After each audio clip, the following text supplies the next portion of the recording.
పొలంలో దిష్టి బొమ్మ గుడ్డలేసినట్టున్నాడా? లేదు డాడీ, ఆడ ఒక అక్క ఉంటుంది, ఆ అక్క బిస్కెట్ తింటాంటే నేను పోయి అడిగినా, అడిగితే ఎరుముకో లేవు బరా అనిందే. ఫస్ట్ ఉన్ని లెక్క ఒకటి అంటే అమలు కొట్టింది డాడీ నన్ను.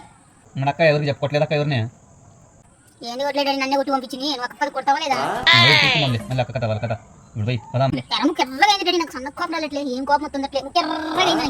ఇప్పుడు అక్క కథ తేల్చాల్సింది, నువ్వు అక్కడ పోయి కొట్టాల్సింది నువ్వు, లేకుంటే నేను నీ మాట. పదాంలే మళ్ళీ. ఈ మాత్రం జనరల్ నాలెడ్జ్ లేకుండా జాబ్స్ ఎలా చేస్తున్నారా మీరు?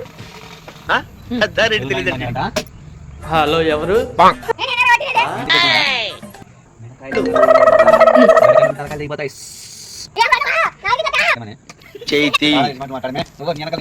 వాడెవడో నాకు తెలీదు. మన ఊర్లో మనల్ని ఎవరు రాపేది? నీ అన్నను కాను అమ్మే నేను.